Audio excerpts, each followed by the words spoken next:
Hello and welcome, everybody. Thank you so much for joining us this Saturday morning.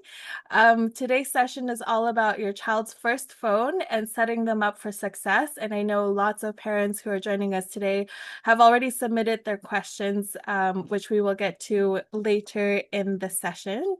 But first of all, I'd like to say that this session has been brought to you by Digital for Life and is supported by us at Cyberlite. My name is Michelle Yao, and I am the co-founder of Cyberlite. And very shortly, you'll be hearing from my co-founder, Nina Bual, who will be sharing a lot more on our tips and our advice about how do you make sure that your child is ready for their first phone. But before we get there, today we're joined by a very special guest, Sugirdha. Welcome. And Sugirdha is a software developer with experience in technology and building digital applications. She is an active member of Women Devs SG, a women in tech organization, as well as a founding contributor of FutureNet, a new research initiative started by a group of members from Women Devs SG to understand the digital landscape surrounding kids, adolescents, and their parents. She is also a mother of two, which is why she's here with us today. And she has a very strong interest in digital safety and how families navigate technology today. So welcome, Sugirdha. We're so happy that you're able to join us today. Hi, and thank you for having me here. Yeah. So perhaps as we get started, maybe just a bit of context around the age of your children and a bit on what are the bigger challenges that you faced as your children were growing up? I know they're a little bit older. And what were the biggest challenges you faced as a parent, as a tech-savvy parent as well? And what was that experience like? All right. First of all, let me just say this topic is very special to me because being a parent to 17 and 10-year-old children, you can actually say I've seen parenting across two different generations, Gen Z and Gen Alpha, if you want to place, Yeah. labels on them. Yeah. It's very different. The landscape has been moving very fast. I have seen very different parenting experience between the two of my children, even though they are only 7 years apart. The thing is, technology is amazing, right? But it comes with a lot of risks, and with all these advancements coming at us very fast, it's getting harder and harder to keep up. So I'm really happy for this stance where I can help newer parents to navigate the terrain, actually. Let me also, before I begin, set aside any doubts. Just because I'm working in tech, doesn't make it any easier for me to make parenting decisions.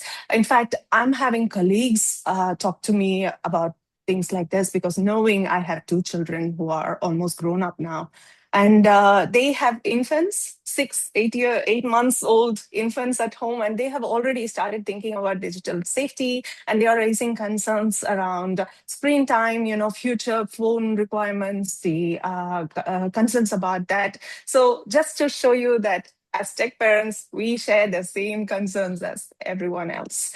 And my biggest concerns when my children are growing up, for both of them, actually have been around messaging apps or short form video contents.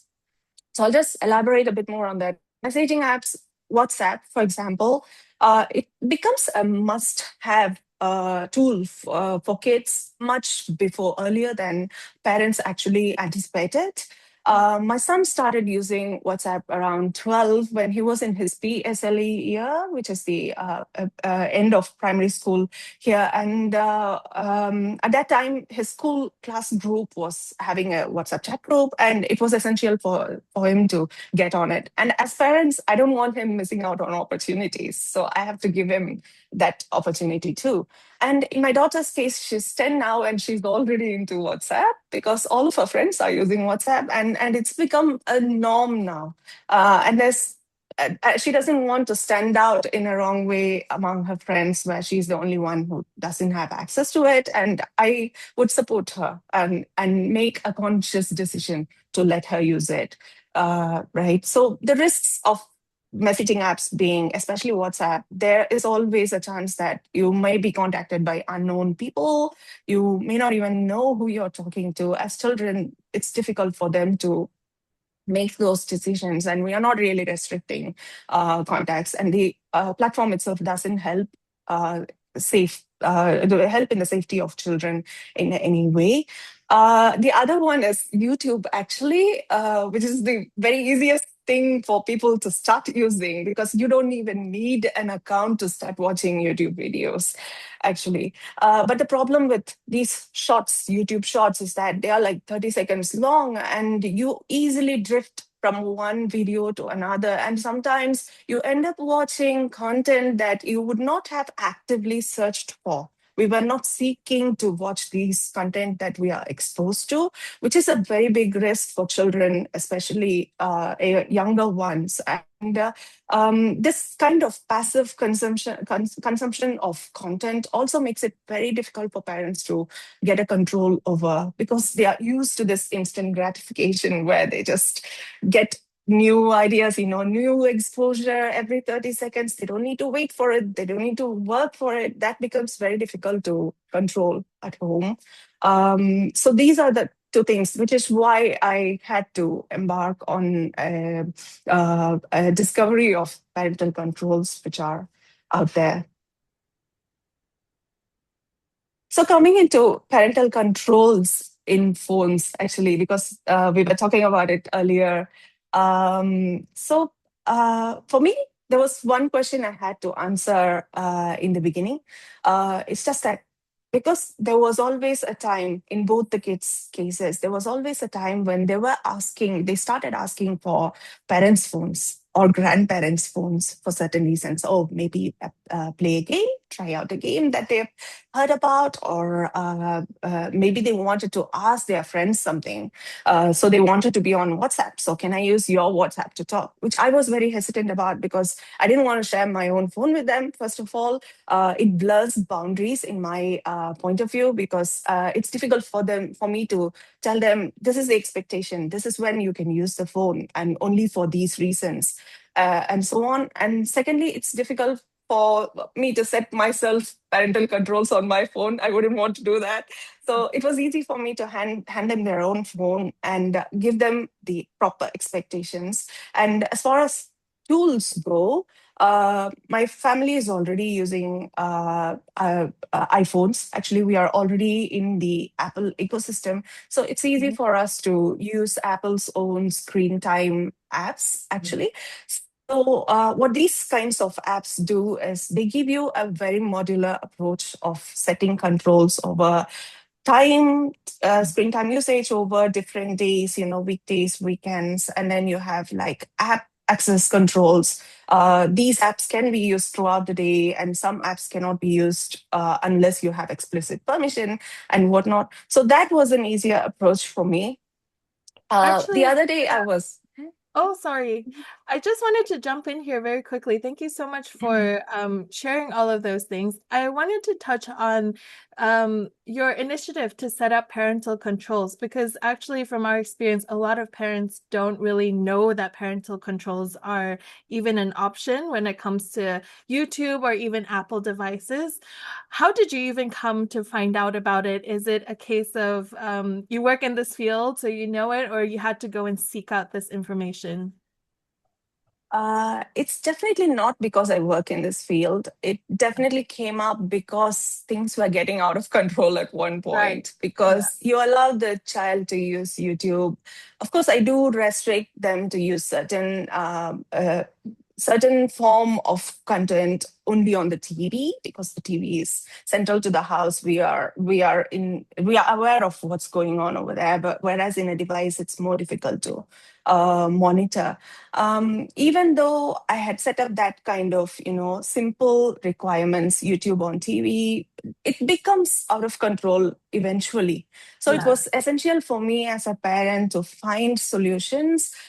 It's definitely not because of tech. Actually, as I said, my family is into the Apple ecosystem, so I searched within the Apple devices to find a way to find a software, find something at all. I I have tried other things, like I have tried like trackers and whatnot, other softwares that I actually downloaded to my phone to use them, but there was always one or the other issue. So it was easier for me to get that control through one environment. Actually, if I'm not wrong, actually Google Family Link, and there's also something in Microsoft which can also do similar, family setup where parents can actually view what the children are using, how their screen time usage is, how long they've been using, and what apps they are using. And they need permission, parents' permission to download apps and so on. So these are things that parents in any walk of life can actually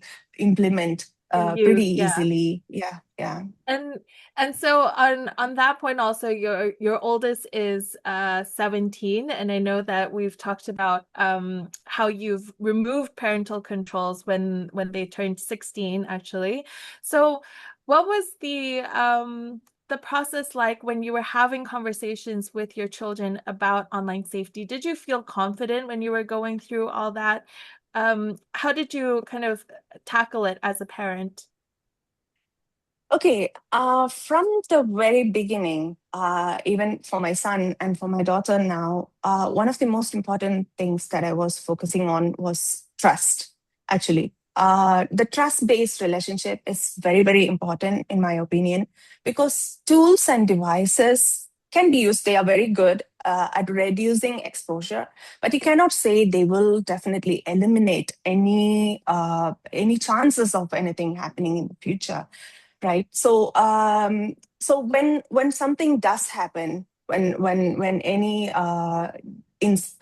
sensitive information or any inappropriate exposure has happened, when they are in trouble in any way, what happens is this trust in our relationship becomes our most important safety net, actually, because rules are there which are good, but rules, they can change. They are Yeah. supposed to change because rules are based on tools, trends, what is happening around in the world and how we see it and what we want our children to have in this world.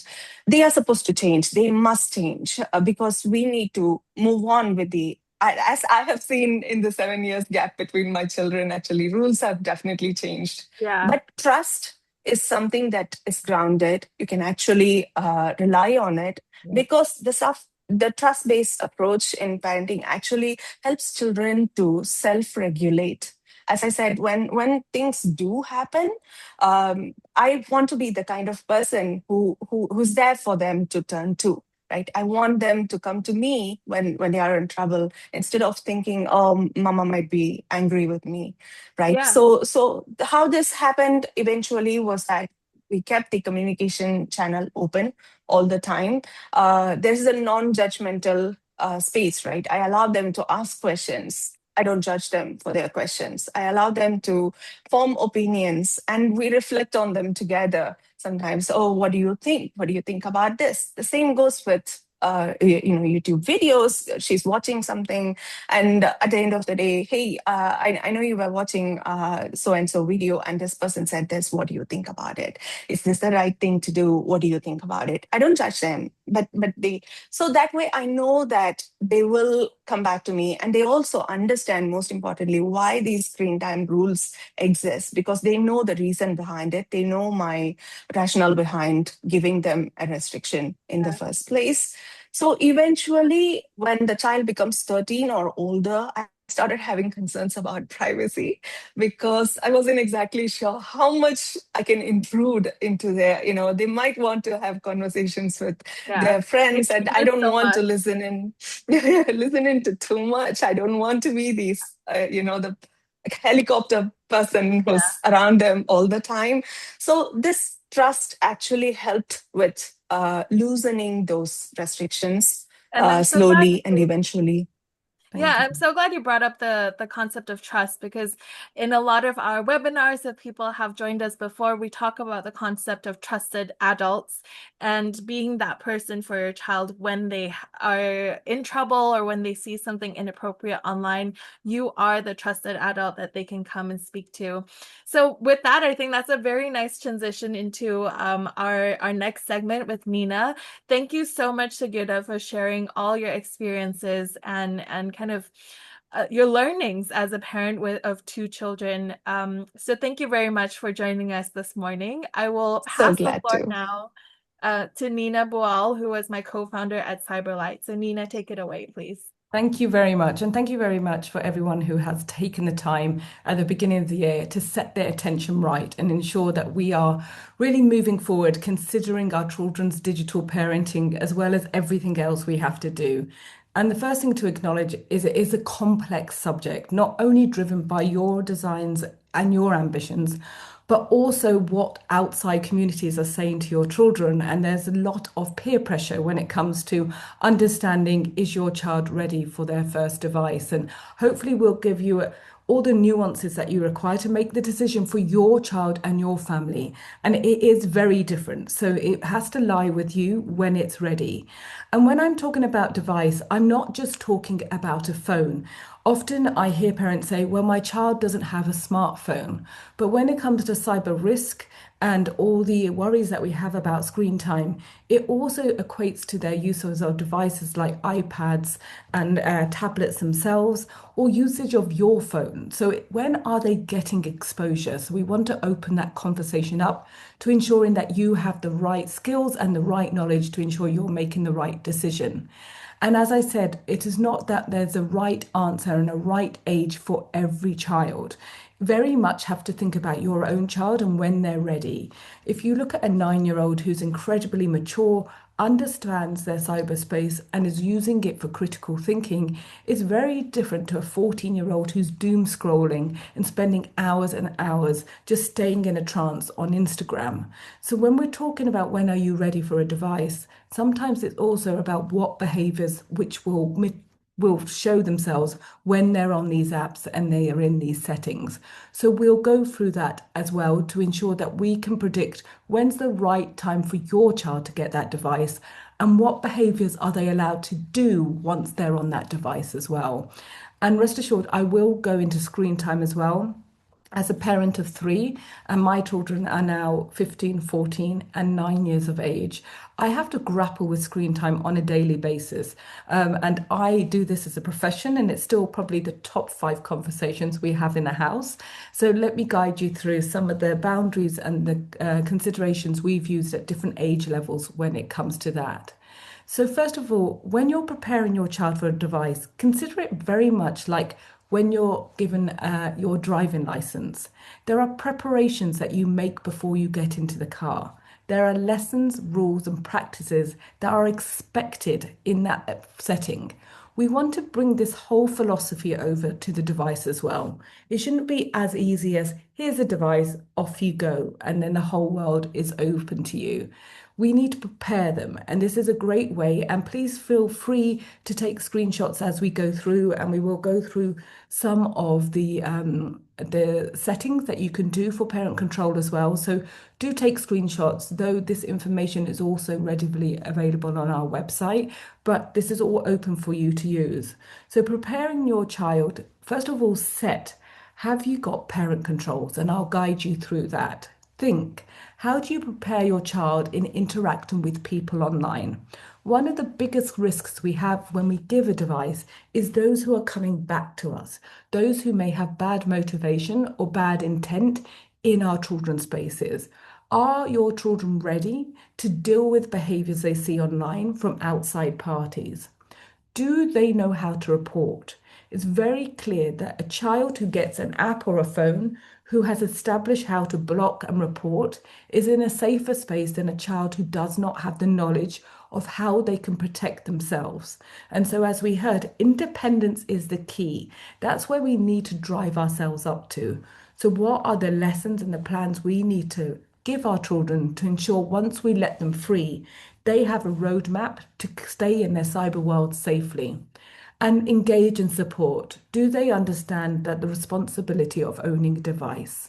It's sort of become very normal to expect a child to have a device, but we as parents have to remind them it's an absolute privilege to have access to the outside world and outside knowledge and outside people, and it comes with a set of rules that we as parents have set. And they need to understand that they need to comply by these to stay safe. Because unfortunately, the figures show cyberbullying, cybercrime does affect our children now, even as low as 7 years of age when they're on platforms such as Roblox. So, have we readied them for them? So, I will go through all of these that you see in front of us in more detail. I'd love for you to join us on this journey to understand where we all are. Sometimes, as parents, we can feel this journey is very much ourselves, trying to work it out as we go along, but we're all working on this together. So join me on Mentimeter and we'll ask a few questions and you can see how your peers are also thinking or dealing with the same situation. This is an anonymous survey that you can do, just a few questions throughout the presentation.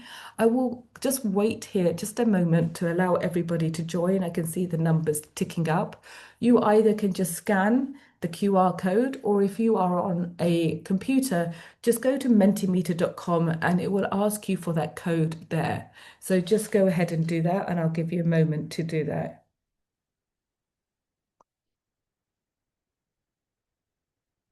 I can see them, you're ticking up there. So I will keep the top code at the top. Here we go. Actually, I'll just wait. I can see you still there. I get impatient.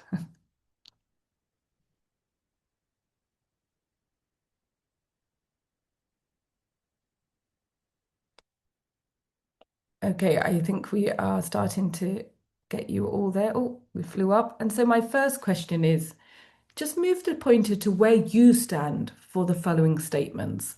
How confident you currently feel in the ability to guide your child's online activities? How well do you think your child understands about their own devices? And how confident are you that your child can make safe and responsible online choices? And this is just to really make sure that we all understand where we are on this journey. If you are yet to be in Mentimeter, you can see the code is still at the top of the screen.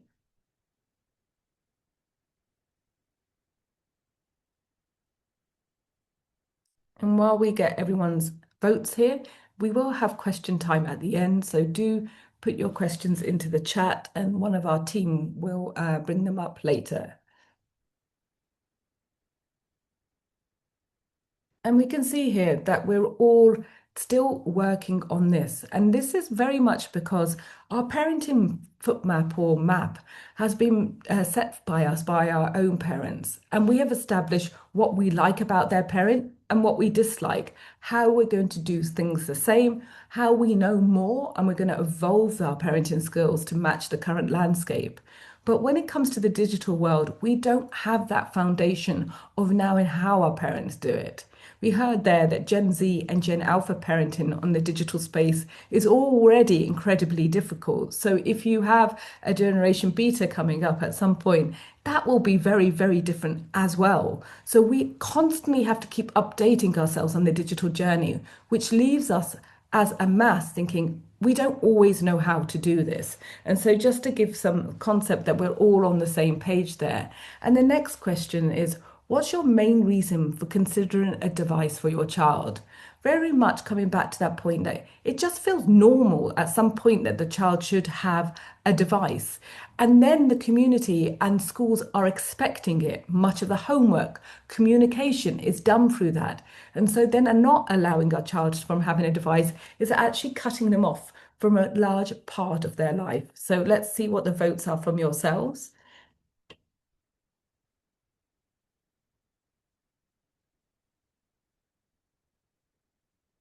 Interestingly, peer pressure is not playing a large role in this. So the assumption for me on this call is a lot of people on this call will have children under the age of 12 because the peer pressure from the child is not peeping through. If you have children 12 and over, you're probably voting there because they're constantly asking you, when do I get WhatsApp? When do I get Instagram? And they're very much more in tune with their own rights to being on that device. So you can see that if you're younger children, you're looking at it more of a safety mechanism, a connection with everyone, and also because it's expected for their schoolwork, their homework, and the communication there. So a really nice insight to show each other where we land on that spectrum.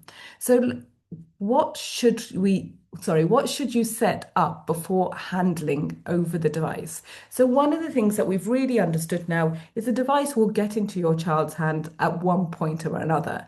So what do we need to ensure has happened when that happens? One of the things I like to consider the device as is a lot of doors. And you can see on this picture that these doors are very much part of the zeitgeist of the cyberspace. The internet is designed that when you go on it, you have access to absolutely everything. And we know as adults, when we're on there, we don't want access to everything. Not everything aligns with our values. Not everything makes us feel secure or safe. The same is true as our child. So when you give a device, you need the device to know the hardware, to know the age of a child. They then put your child into a room where they are established the age that they truly are. If you hand over a device without the device knowing the age of your child, it will just assume they're an adult and give them access to absolutely everything. Now, parent control is a way of us establishing our control when the device goes over. So not only the hardware, the software as well. So what I mean by that is when you set up the phone, make sure you establish it as a child's phone. And then when you set up the software, the usage of the apps within it, that each app knows the age of your child, and then consider layering it with a parent control on top of that. It is a lot, but if you are really trying to establish control and making sure your child is safe in that setting, this is the type of thing that needs to be done. Bear with. We really need to make sure that our devices or our apps understand that the child is the appropriate age. And you might have heard a lot of news these days on Malaysia introducing social media bans, or Australia introducing the same thing, the social media bans coming up. And the reason why we are so adamant on parents putting in controls is that the default settings of a lot of the apps and a lot of the devices are not child safe. They are designed for adults. They are designed by adults. So child protection is not in mind. So here are some of the key settings to configure as we move forward. We'll share with you Apple and Android device settings in the next 2 slides, but we want to make sure that you are aware of the screen time limits. You know that the App Store also has age restrictions that you can configure. There's a lot of apps that will say this is appropriate for 9+ or for 12+, etc. Be aware of the location setting and privacy of a lot of your the apps, because every time you download a new app, especially on Apple devices, I know this as my own devices are Apple, they will always ask, do you want to share your location? So have a think about which apps are actually necessary for you to share the location.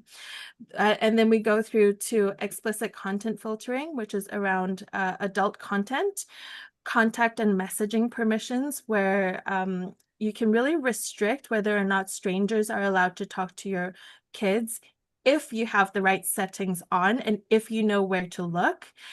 And then, of course, in-app purchases where your child might be buying a lot of Robux or jewels or upgrades in the games that they play.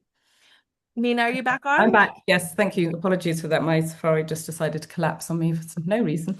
Okay, so moving forward, so we've really established what we need to do. So I want to take you through how to do it. And I think this is where we sort of always get stuck, is on the how, because it is confusing. And I do say, if you set up parent controls, at some point you will want to, really cry and it's really upsetting, but it does take hours. But once you've done it and you have established it, things really do fall into place. So what I have in front of me is the family sharing on the iPhone.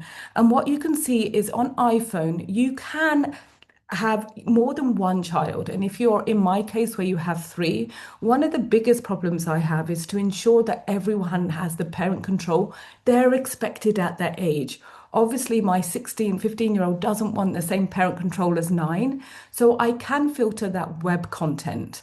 And then you can have a look and you can also see, we've established there in the third screen, that you can also set up other privacy settings by toggling and allowing on and off. So go into your iPhone settings and see what controls really suit how your child is utilizing their space and what your concerns and your worries are. And it's always important to start all conversations with establishing what your child does online and what your worries are. Many of the boys are gamers, and so you may want to look at, communication, multi-game playing. And some of our girls are really into their social media space as well. So you may want to be limiting access in certain areas like that. If we move on to Google, Google has I believe, a much simpler interface, and I really do enjoy the Google one. It's free. We all as parents love anything that can come to us as a free device that actually works for us. And it works in the fact that it can set time limits. You can schedule scheduling. So one of the beautiful things I like to do, which my children don't like as much, is when they won't shut down their device, the app will actually just lock their phone and it will go as a blank screen for them and they can't move forward, which is what the iPhone will not do. And then I can manage and I can also block browser entries that I don't want them to have, and I can manage their screen time. So these are some of the screens that you can see here that you can establish at the forefront of the usage of the device. And that's when I talk about really how do you control that hardware. And what we need to check after doing this is the apps themselves. So all of the apps have their own settings in that are very different. And we need to, unfortunately, go into each and every app that our child has and set those up separately. And this is where it gets frustrating.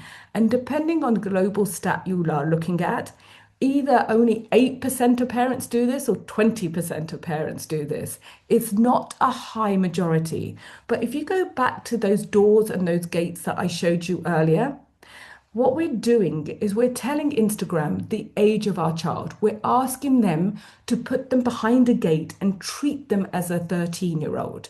If we're not putting that parent control on, Instagram does not know the age of a child. So it's very important that if a child asks you for an app, you go with them and set it up with the appropriate age settings. Now, unfortunately, I don't have time to go through all those age settings today, through them all, but we do have parent controls. And if you have a look at the QR code that I'll be sharing with you now and scan that, you can go over to gogov.sg and you can get those parent controls and how to do it and go through it simply. But this is the ground level of what is needed and expected of us as parents to ensure that device is safe. So if we establish the real rules that we've just gone through now, we need to first of all set parent controls, set up controls before handing over the phone. It's up to us to make sure it's safe. Check the device settings at app settings and revisit this every 3 to 6 months. Why do I say this? As your children get older, their risk level and their independence will change, but so will their knowledge. They may have also gone into those parent controls and set them to different default settings themselves. So you need to make sure that your control is always with you and they've not learned a new way around it in the playground. So let's move forward with the next question. How do you prepare your child for the content they haven't seen yet? One of the biggest worries we have when we put them on the device is they're going to see things that they don't see in the real world, that things that we would not have allowed them to see. So let's talk first about Peppa Pig on YouTube. Why do I like to start with Peppa Pig? Well, when I started my YouTube journey 14 to 15 years ago, Peppa Pig was very viral and she's not gone away. Parents make the decision for their child to watch Peppa Pig because it's established by the BBC, something that we know have considered the content. They make sure that no episode is more than 20 minutes, that the content is clean and it's appropriate for the age of the child.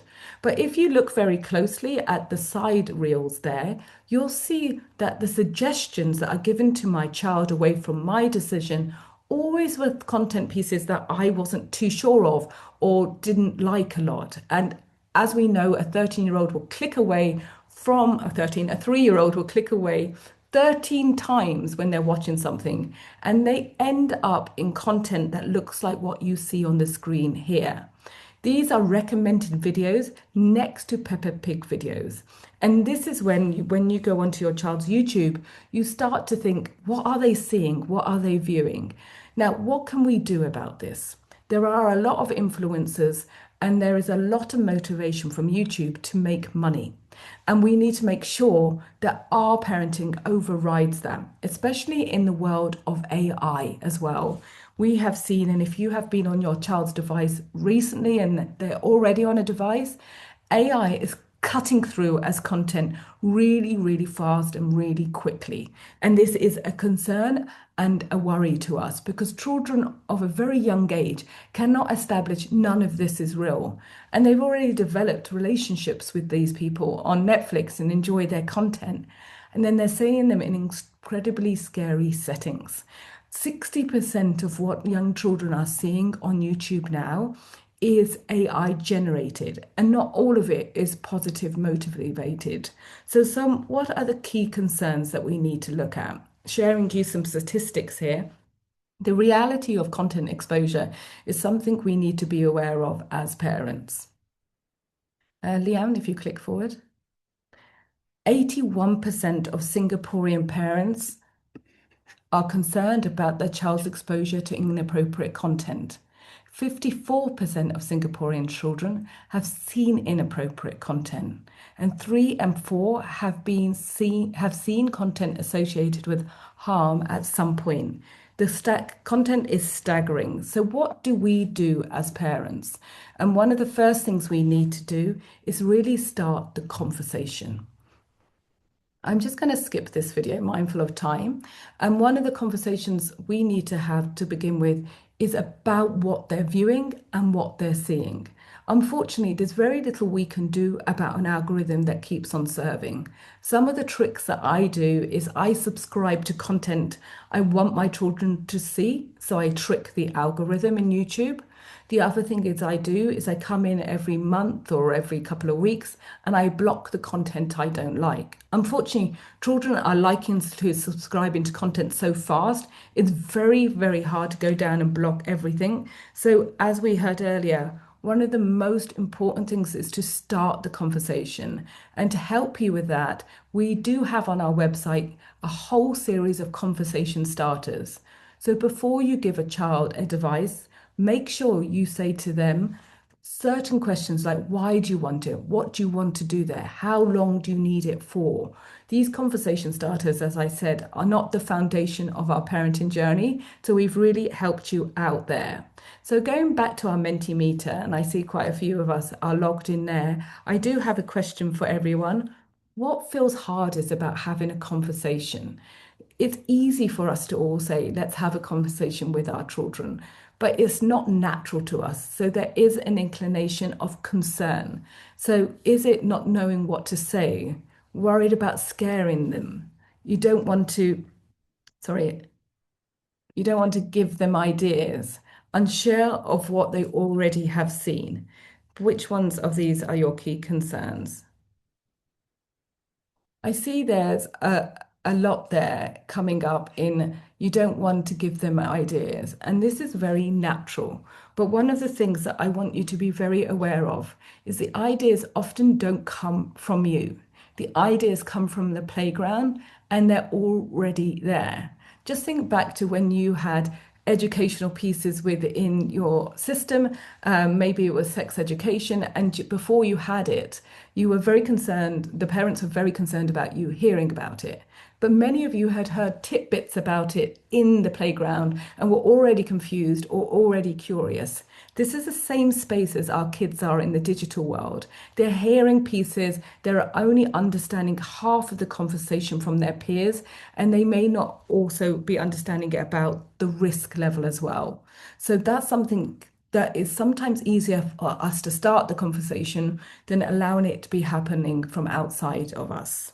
So let's give that just one more second. And thank you. Think and talk before harms appear. So here are some key actions that you can also implement. Have conversations about worrying content. Make it safe for children to come to you without fear. And scroll together as a family. One of the things I have, I know Michelle hates it, is a family that scrolls together stays together. Unless you're in your children's cyberspace, you really do not know what they're viewing. So it's very important we're there. So one question I have for everyone, and we'll dive into next, is does your child know what to report and what to tell? Very important question for us all to establish.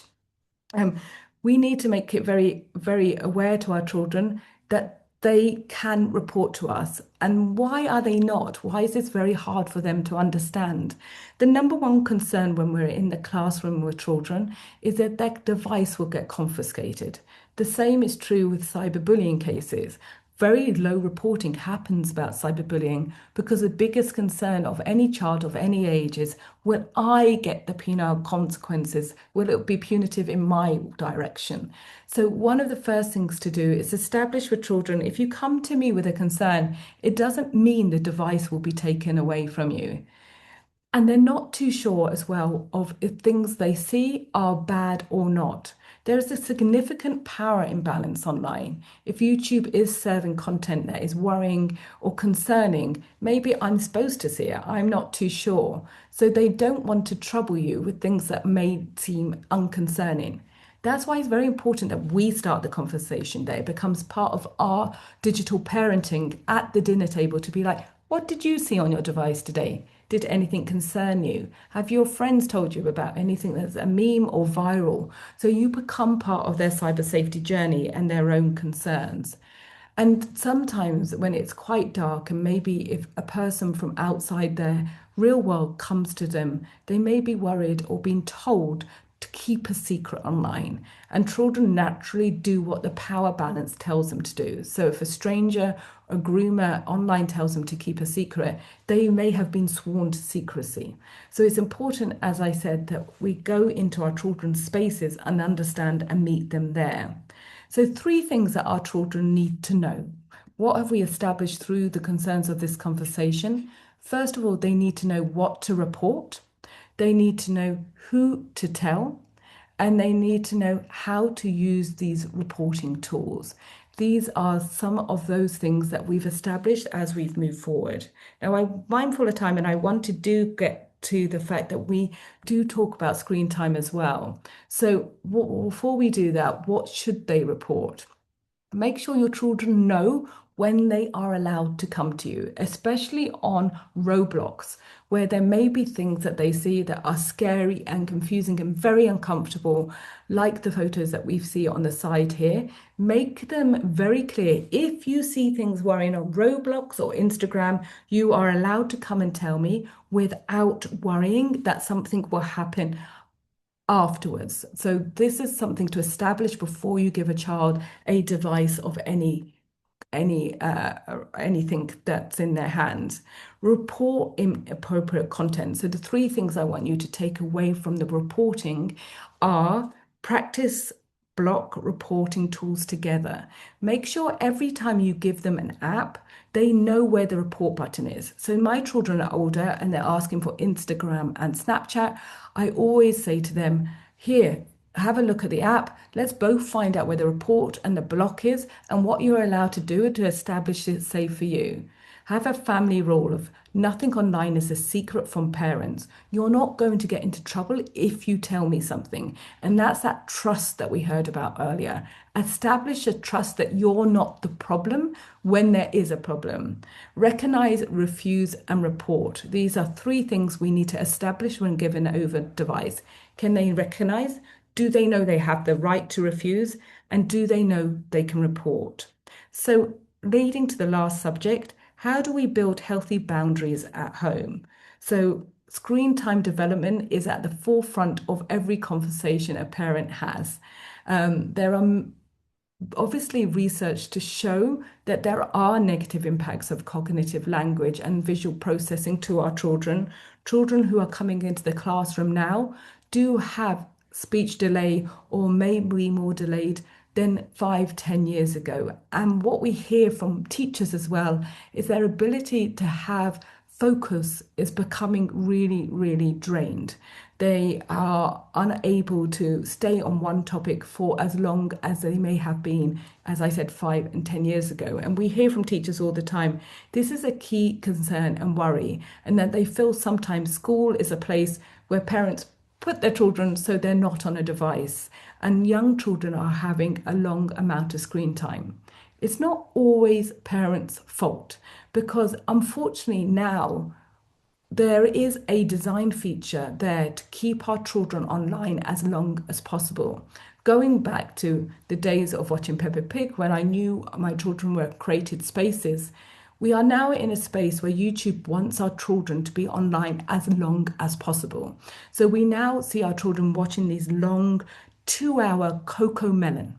Now, it's an incredibly long time for you to be online, but how are they keeping our children focused for that much time? These are the same children who are unfocused in the classroom.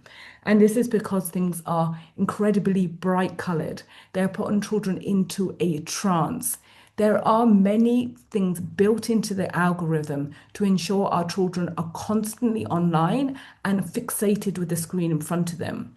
The screen I'm showing you now shows you just the average screen of a toddler watching Bliply. I always say that wrong. And you can see that even though Bliply may be something that is interesting to a child and not putting them into a trance, at the side, YouTube is calling your child's attention all the time with YouTube Shorts. It's putting your child into autoplay. And if you see a child's screen opposed to your screen, the saturated bright colors are extensive and something that we need to be worried about. So what we need to do in a setting like YouTube is make sure we have timers on it, and that we really consider where they're putting their time when they're on YouTube. What do I mean by that? Now, when you have a child who's watching YouTube and they're stuck in a Cocomelon trance, you'll find that when you take the screen away from them, they will erupt and they will go mad because you have pulled them out of a long-term trance. Now, if you have a child who's gaming, they will be more cognitive and argue with you. They still want to stay on the device, but they're arguing with you to stay there because they are active. When you're looking at screen time as a parent, this is one of the greatest tools that you can have. Divide the screen time into active screen time and passive screen time. A child should have very limited passive screen time. When they're very young and on their first device, 20 to 40 minutes suffices. There's a space for it being on Netflix and being zoned out after school for a while to decompress, but it's a limited amount of time. Then active screen time is when they're learning or they're being productive or they're skilling themselves up. So this is a very important tool. What are the actual screen time recommendations, though? So I want to just bring to you the Ministry of Health screen times recommendations so we know where we are and the expectation of us as parents to keep this limit down.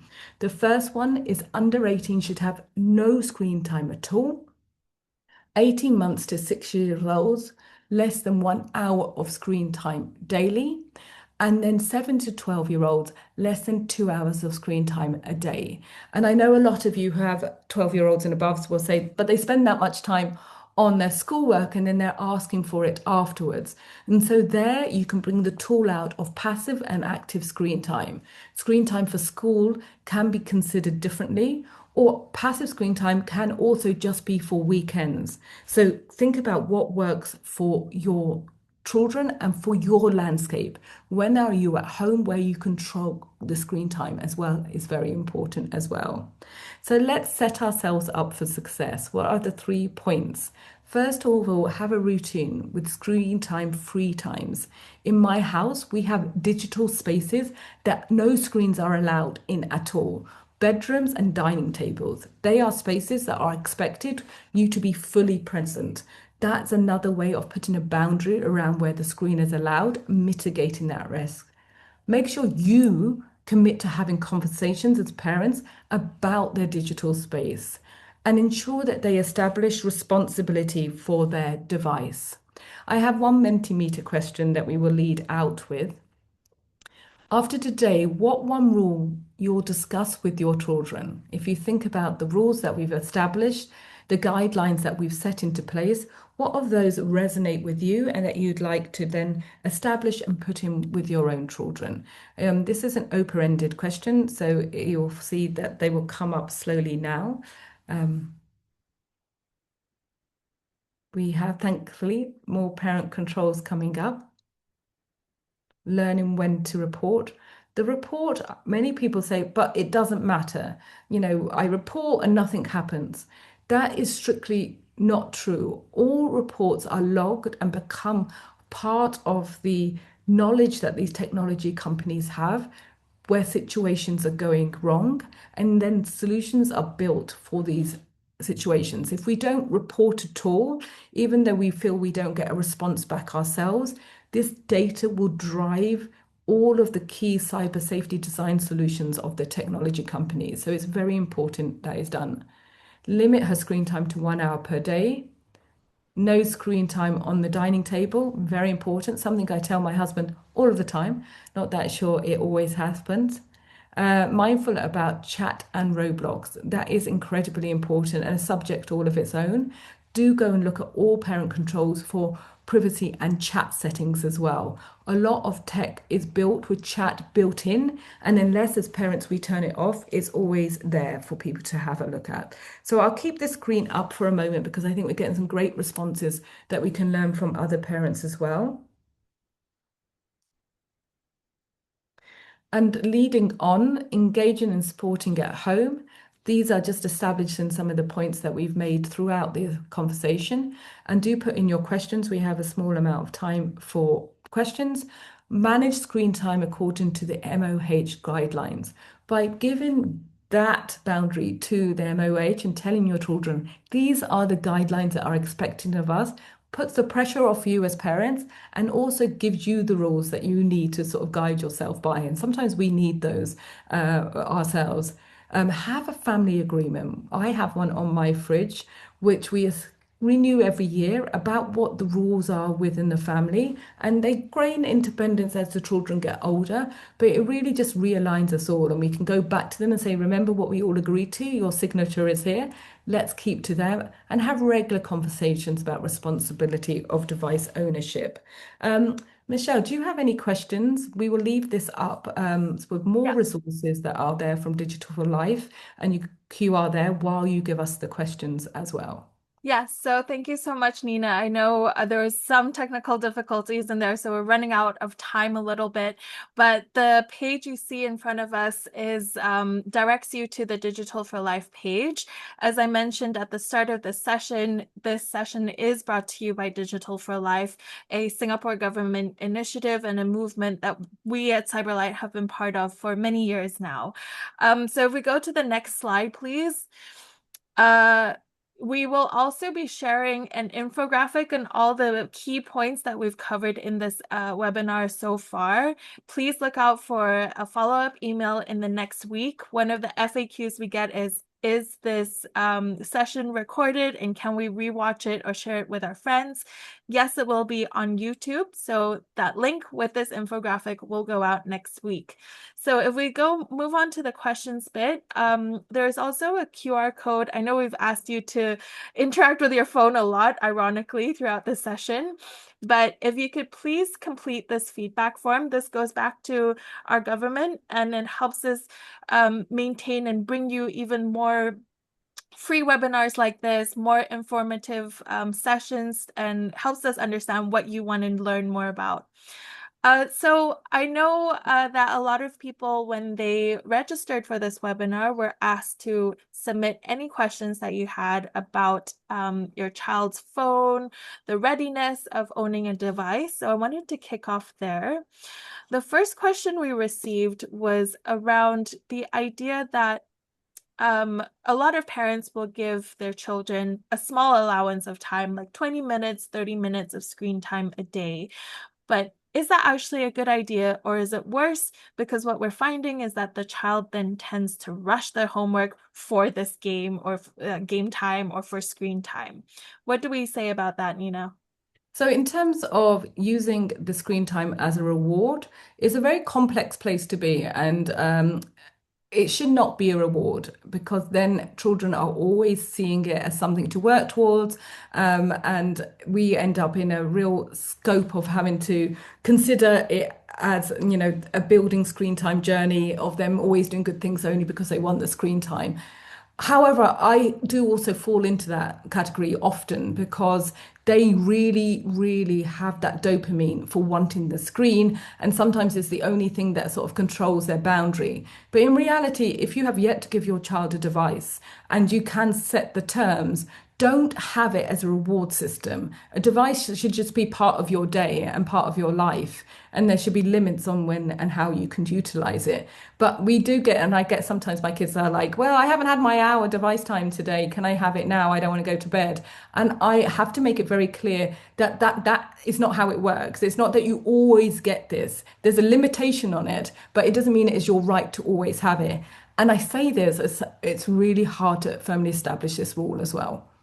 Yeah, and I think that also comes to my next kind of question, or the concerns that a lot of parents have is we're now battling between a lot of homework that needs screen time. Teachers now assign homework or they have to do research online, etc. And that is, again, interacting on the screen. So how do we manage that? Let's kind of I want to re-highlight this idea that there's passive screen time and active screen time as well, and to not always treat screen time as a reward. So the next question we have from people is, will denying a child a phone at a young age be a disadvantage for the child in today's world? We'd have to establish what a young age is, and why would they need a phone. In terms of if it's suddenly because they need to be on a screen to get to their homework, then that would obviously be a problem. But if it's for social, there's nothing to establish that they are actually cut out their social lives at a very young age. We only see that in a classroom once they get to 14 plus, 13, 14 plus, where they actually have established a real social life online. But under that, I think as a parent, you still have control to say no, because it doesn't really affect their dynamics. Unfortunately, we've seen statistically it can be very negative with the cyberbullying, and the lack of monitoring. Children in a room with no monitoring can go absolutely out of control, and WhatsApp groups, you only ask a teacher, can be the bane of a classroom's day, with someone saying something that's whipped up a frenzy. So I would say that if you can hold off with them having that social channel as long as possible, it does remove a lot of anxiety from their life. And I say that as a mother of teenagers. When they are taken away from their social media, I see their anxiety levels drop incredibly. So I still have a very firm rule about social media and where they're allowed to be. My children aren't on Snapchat.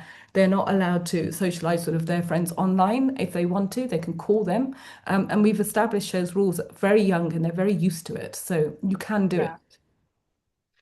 Yeah, I think that also goes back to the key point of this presentation today is you assessing whether or not your child is ready, right? It's not just about the age, it's about the readiness of when they are and when you feel comfortable giving that access to your children.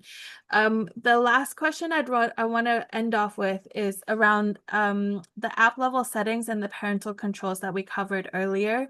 Someone asked, wouldn't the child just disable it once the device is in their hands or out of our sight without us knowing? And I just quickly want to answer to that.